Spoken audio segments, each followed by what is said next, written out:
诗篇第92篇第1到15节。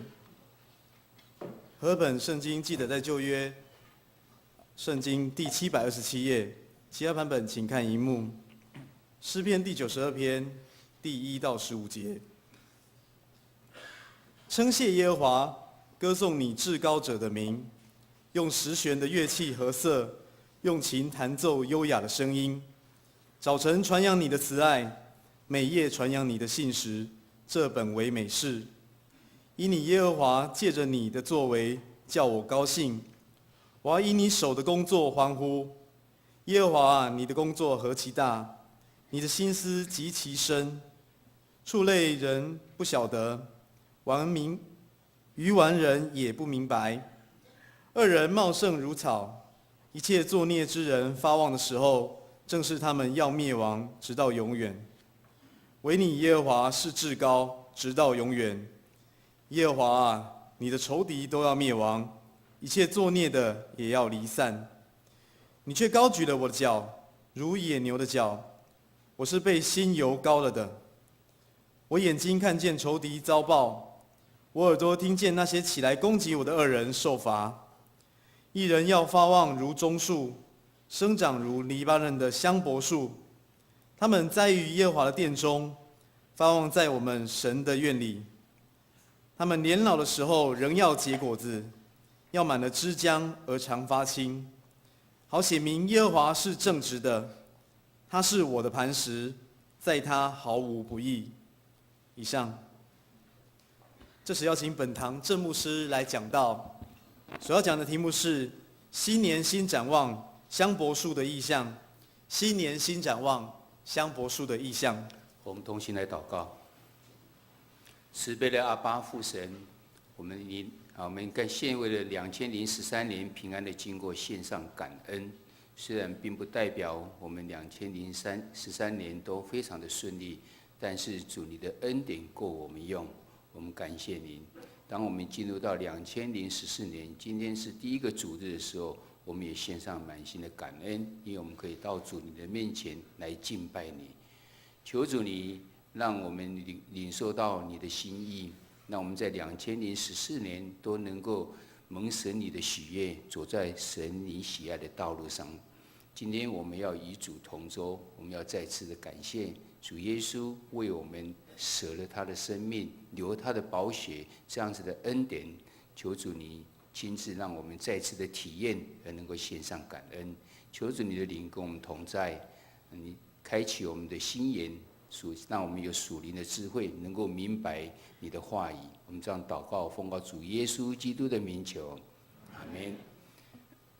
大家平安。在新的年，不是农历年，跟大家讲新年快乐，好像有点奇怪啊。不过是要跟大家讲新年快乐，我们彼此能够祝福一下。虽然我们在大部分我们华人都是用农历年，但是我相信新的一年开始也是一个非常重要。特别是我们以教会历来讲，我们从代降第一主日开始，我们就已经进入到新的一个年，我们已经开始预备心，因为我们基督徒都是以主耶稣为我们生命的中心，所以我们从期待开始，一直进到过了圣诞节，然后现在进到一个新的年的时候。我们盼望大家在我们的新的年开始的时候，真正能够以主耶稣为中心，在我们的生命中间能够呈现出来。那在一个新的年开始的时候，我们也都有一个新的展望。我不知道你的展望是什么？你的展望是用一个人为你的一个学习的模范，还是从圣经中间有哪一样子的象征性，能够让我们能够得到帮助？我们知道在诗篇中间，他可以用很多样的方式，诗人用很多的表征的方式去提出他自己的这种感受。我们今天所看的经节呢，是诗篇92篇，里面是用香柏树。我们要一起来学习，在新年里面从香柏树能够学习到什么？香柏树是一个很高大的一个树呢，它是建造圣殿的主要的建材。它最大的这是黎巴嫩的地方，所以在诗篇里面常常可以看到说黎巴嫩的这个香柏树。因为它非常的高大又非常的坚硬，所以才能够拿来当做我们圣殿所主要的这个建材。那但是同时，它也象征的是一种能力，是一种尊贵，一种庄严。诗人呢，就用香柏树来象征是一个义人。所谓义人呢，我们知道就是不是我们自己是成为一个很好的人，而是神看为义的人。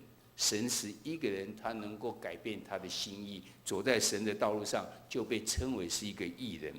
诗篇呢第92篇呢，它前面注明的也是说安息日的诗歌，代表说这个诗歌是在安息日的时候呢，在献祭的时候他们所唱的诗歌，所以显然会有非常代表它的意义存在。我们要一起来从这边来学习。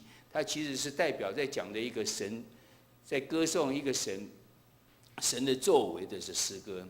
他先讲到这个恶人呢，虽然是发旺，但是呢，他是要趋向灭亡；而义人呢，他会是受到长青，而是神会继续的祝福他。这样来看，就是一切掌权都在神的身上，所以是颂赞主的作为。这是主要这诗篇92篇所代表的。我们从头开始看的时候呢，他第一个开始就告诉我们说，我们要歌颂，我们要赞美神。那我们可以从好几个点来看，我们可以从他的本质来看，我们从他的方法来看，还有要在哪时候跟哪一个地方来赞美他，然后他对我们的影响到底是如何。我们要从这4个方向来看，为什么我们要称赞，为什么要称谢，为什么要歌颂神呢？本质来看呢，因为他是至高者，他是自有拥有的，他是创造主。所以我们当然就要来歌颂他，因为我们都是他的被造物。我们在10月13号的时候，我们在学习享受安息，曾经讲到耶和华是我们的牧者。那时候我们用了6个复合名来代表着，这是诗人或是当时候的人，他们领受到神在他们生命中间到底是怎样的一个神，他是一个怎样的神呢？从这6个复合名里面就可以看到。刚才诗篇90篇第1节就是说，称谢耶和华，歌颂你至高者的名。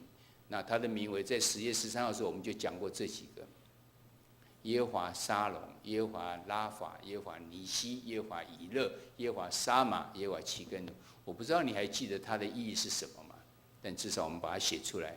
你还记得在圣诞节的节目中间，其实有好几个小组都用耶和华是我们的牧者当做他们的节目，包括牧师的这个小组是12小组，只可惜我们没有演出来，因为时间不够。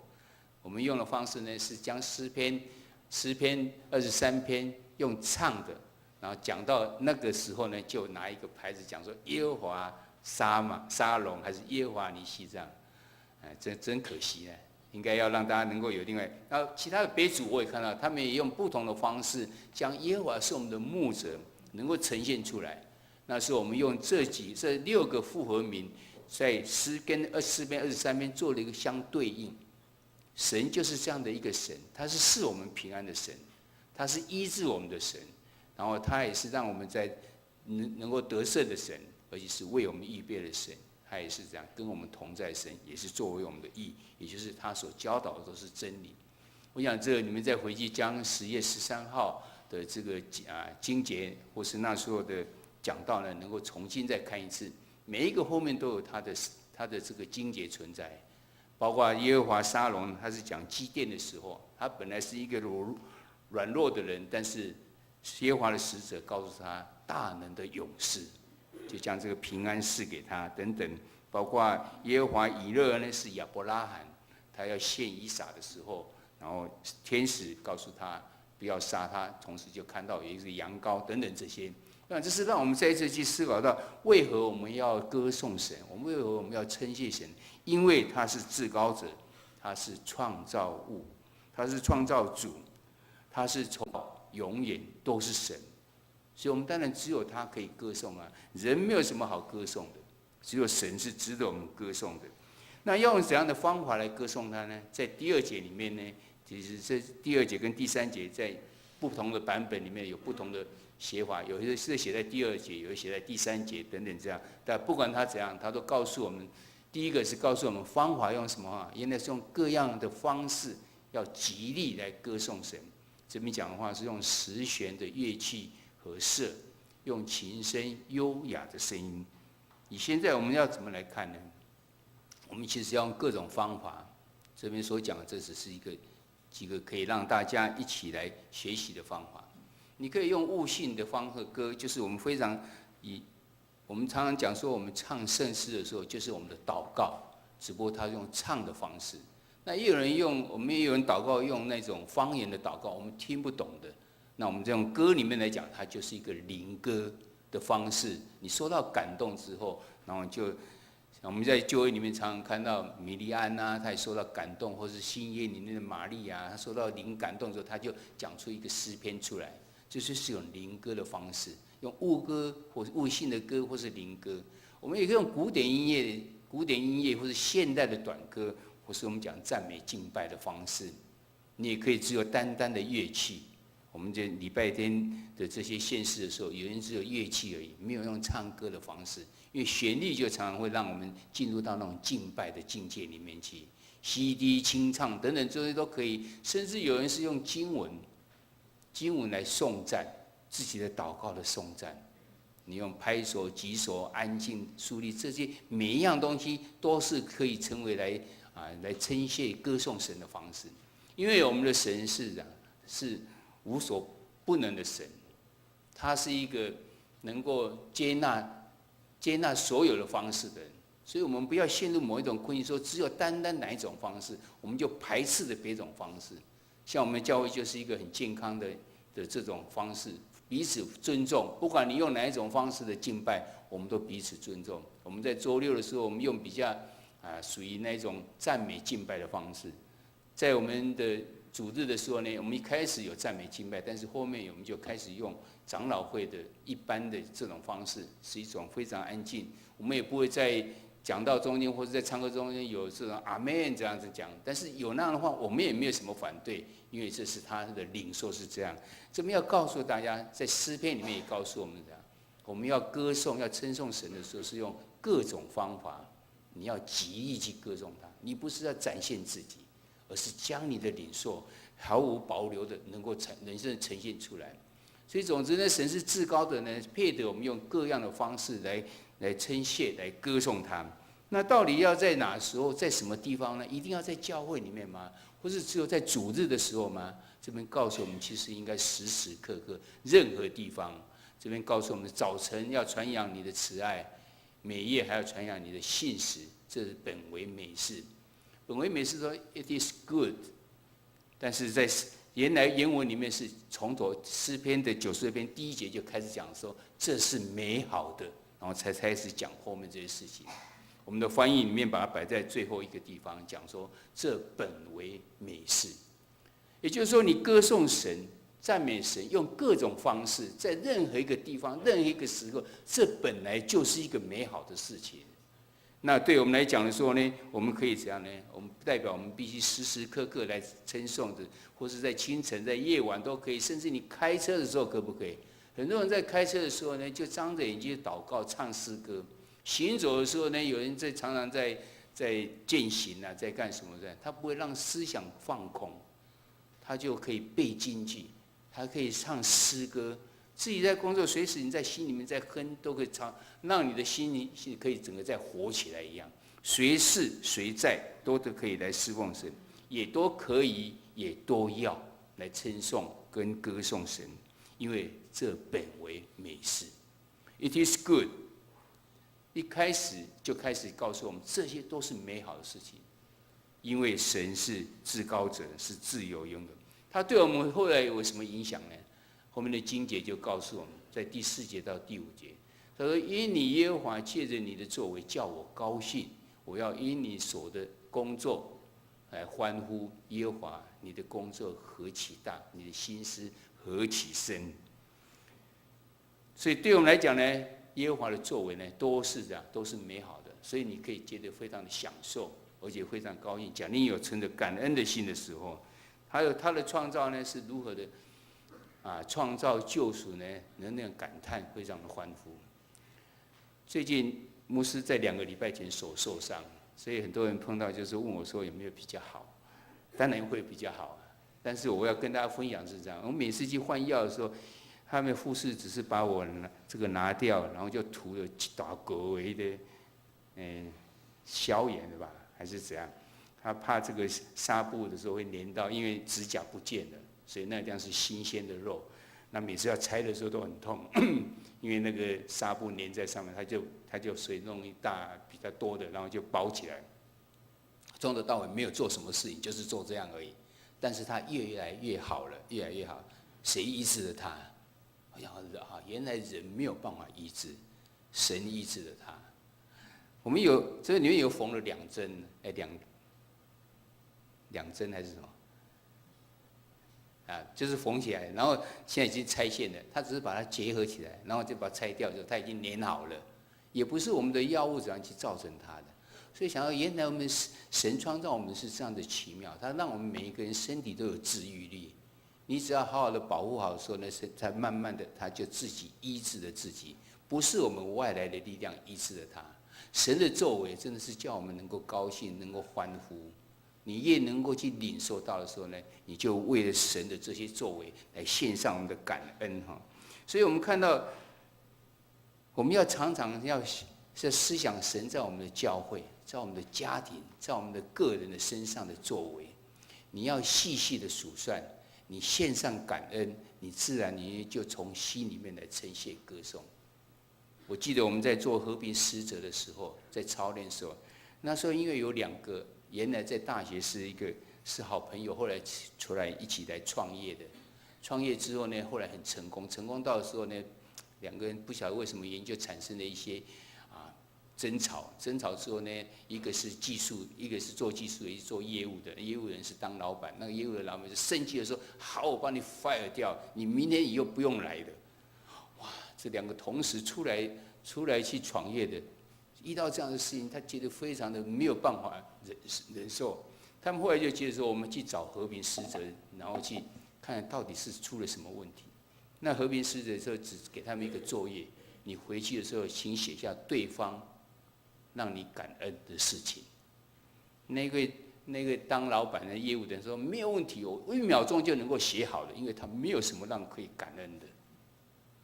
回去的时候坐下来，既然要我写，而且要写一张 A4 的，是写不下去啊，因为没有什么好写的。但是不行，我一定要想出来怎么办？开始一件一件的跑出来的。后来发现到连一张 A4 都写不完了。原来我们常常会忘掉一些要感恩的事情。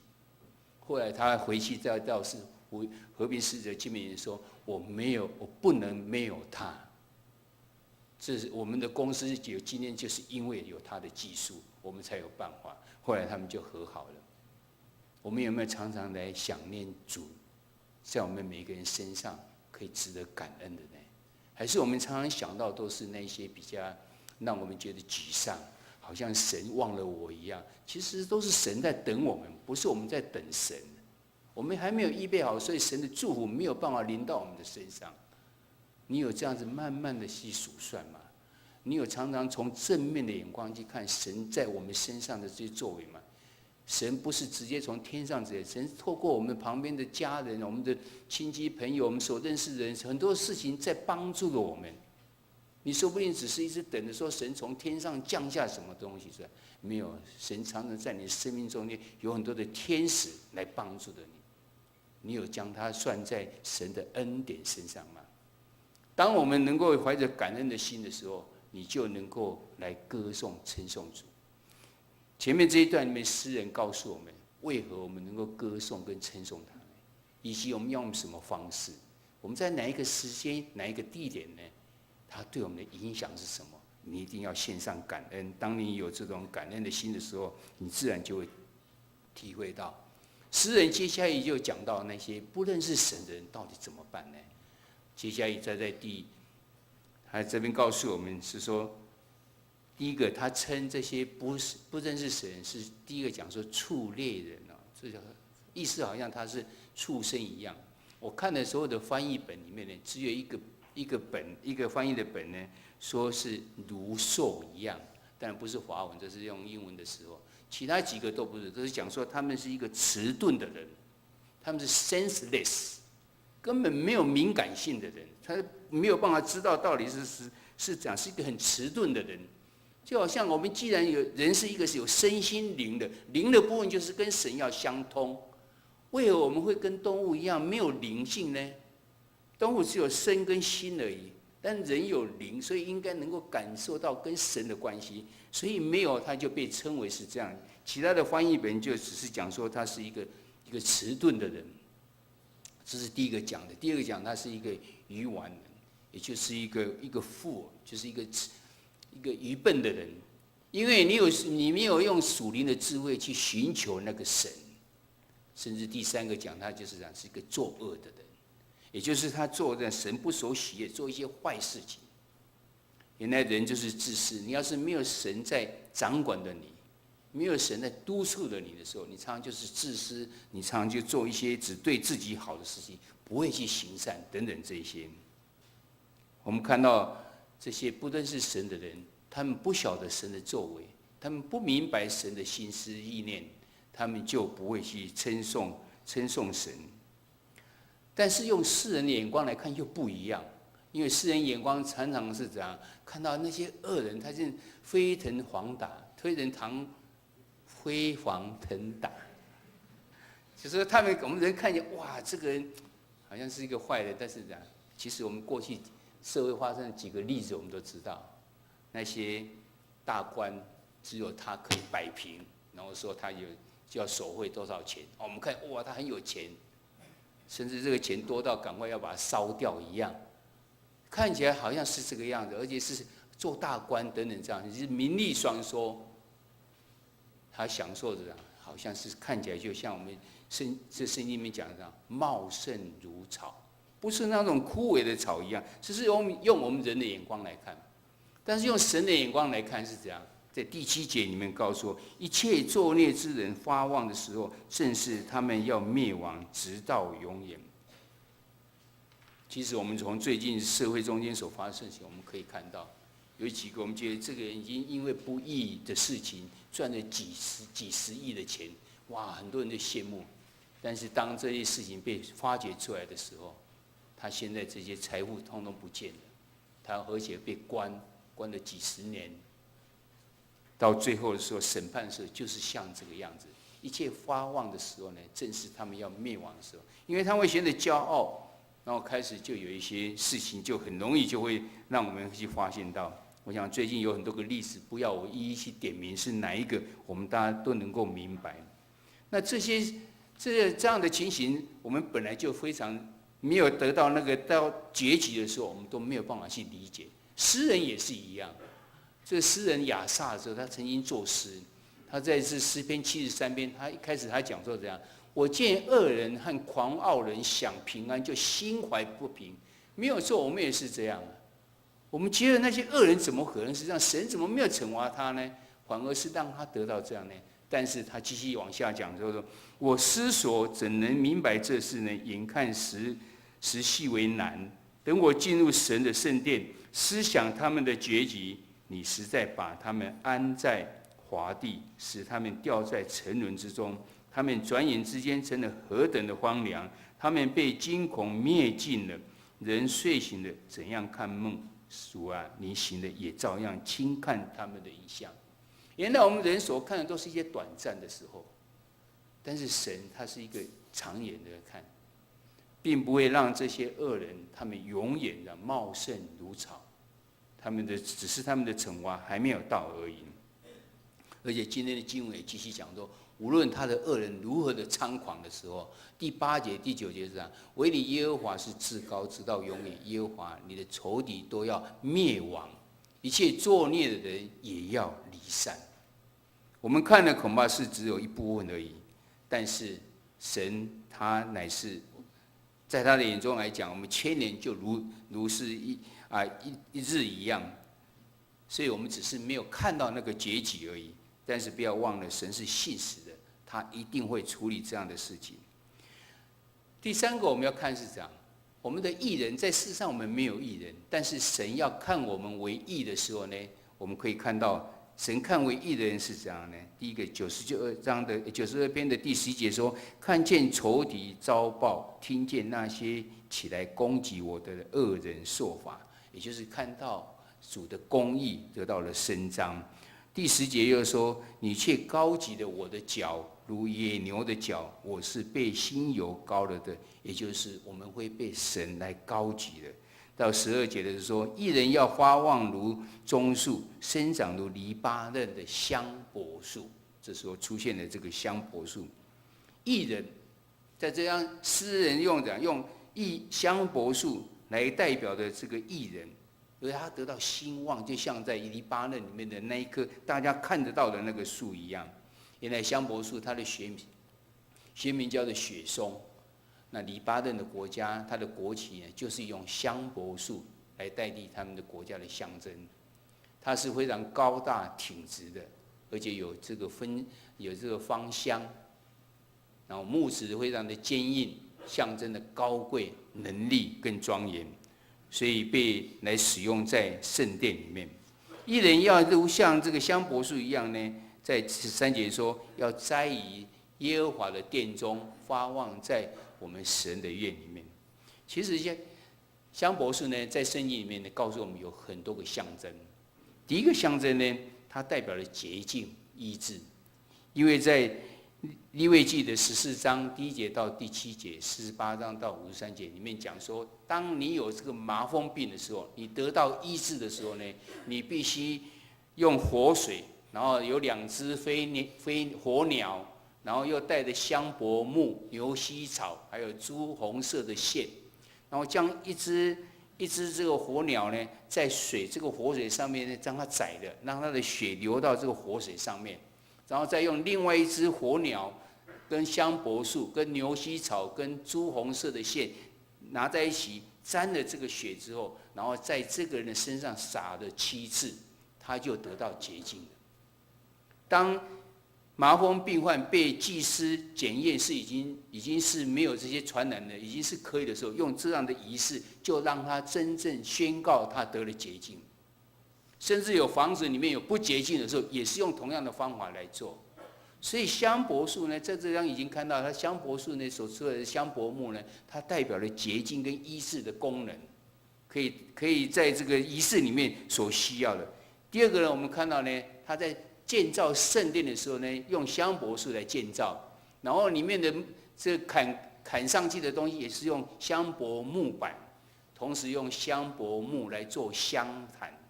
我们在做内室祷告已经讲了，那个香坛就是带着圣徒的烟到天上去，圣徒的祷告就到天上去。所以代表这么多的，在地面上有这么多的树木中间，为什么没有找其他的树木呢？只有找香柏树来做这个事情，它代表了它是一个这样圣洁的、这尊贵，在圣殿里面来使用的。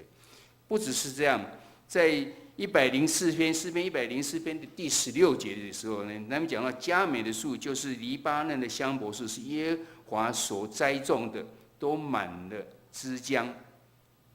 英文里面讲到 The tree of Lord 是上帝的树木。何等的珍贵！香柏树原来在诗人里面讲说，这是上帝的树木。原来是在上帝的树木做什么？当然不是为了上帝啊，是为了让他带来祝福，是一个神的祝福。不只是这样，在以西结书第17章22节到23节的时候，那时候说以西结先知他里面宣告说，主要将这个香柏树里面的那个嫩枝把它摘起来，然后种到耶路撒冷的高地的地方，在那个地方这一棵树要长大，长大之后必有飞鸟住在其下，而且这样这边就得到了祝福，是代表的是这样，是一个众人要因香柏树而蒙福。从这样的话，我们就可以开始看到怎样，原来香柏树在神的眼中，它代表了某种意义在。这个意义是怎样？是希望我们能够都是成为别人的祝福的部分，不管是拿来洁净它这个大麻风，或是这个房子不洁净的时候，可是不管它是拿来当做在圣殿里面建造的这些物，或是香坛，甚至是要成为这个神所栽种的，为了要的满的枝浆，成为我们百姓、我们人所使用的，最后呢，因为在新的耶路撒冷的时候呢，就是因为有一个新的香柏树的树枝栽在那里，成为一个长大之后，成为飞鸟必宿在其下。所以让我们看到是怎样，神看义人就像香柏树一样，就是要有极高的价值，有尊贵跟福气在。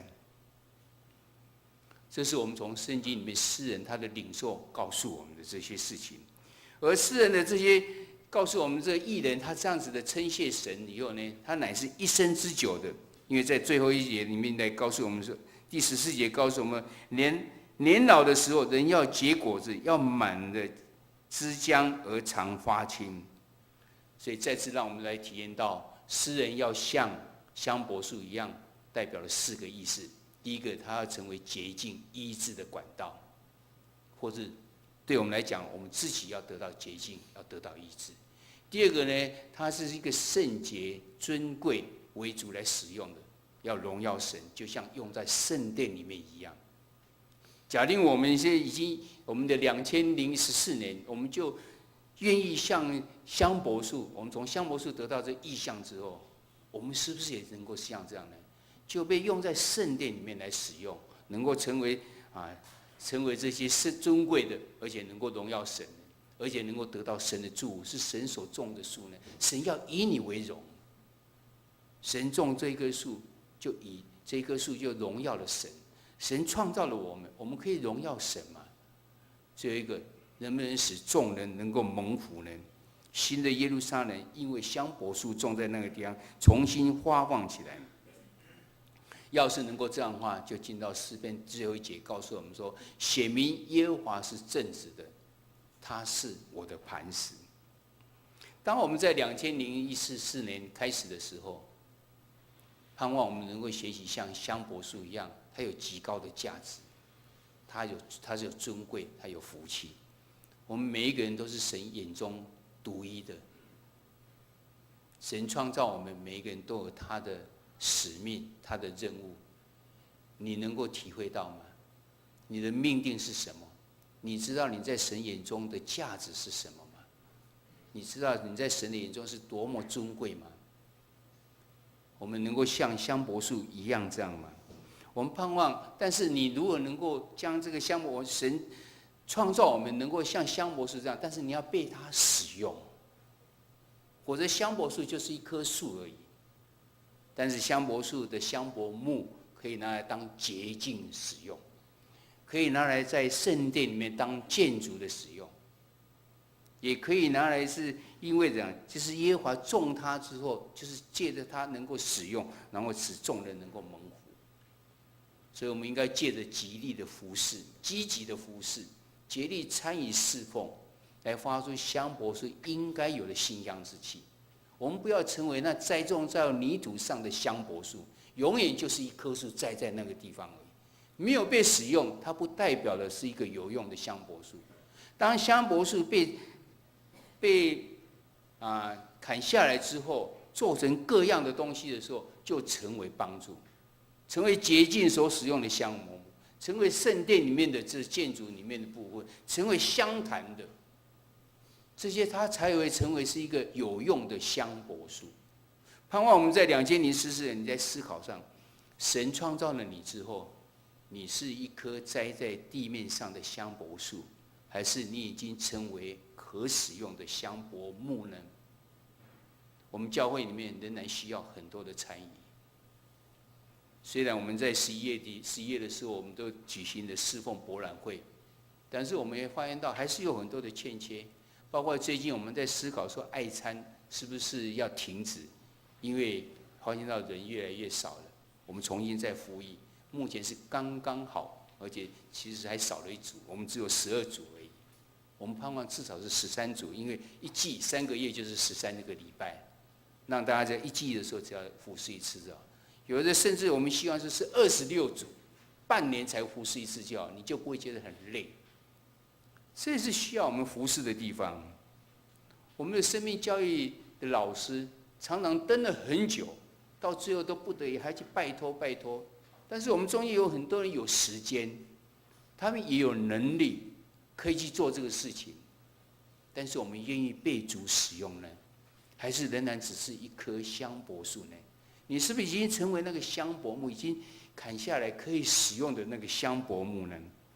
我们主日学从今年开始的时候，我们把它成立另外一个事工部，也就是它跟这些部同样，以前是在教育部之下，我们觉得不够，因为我们这些青年们，礼拜六的青年跟礼拜天的青年，他们两个是人数差不多。但是礼拜六的青年，我们还有小组去关怀他们。但主日学呢，我们只有上主日学而已，我们没有去关怀他们，我们只有教导他们而已。我们觉得不够，所以我们把它成立另外一个事工组，独立起来。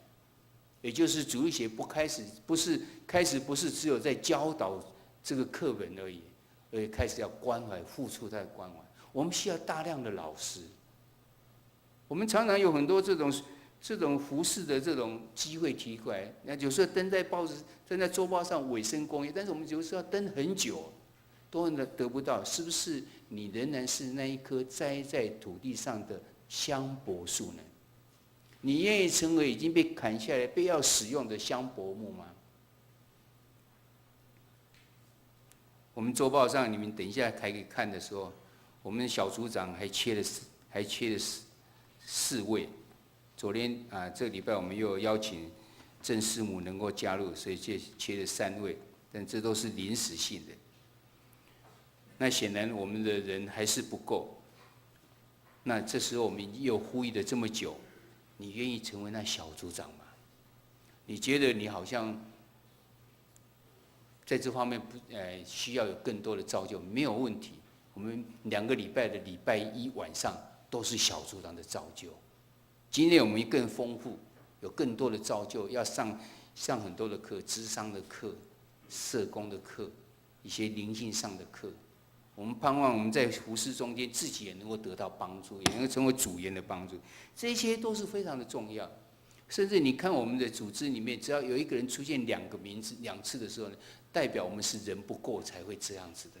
因为我们都盼望每一个人不要服侍他，他只要专注在一个就可以了。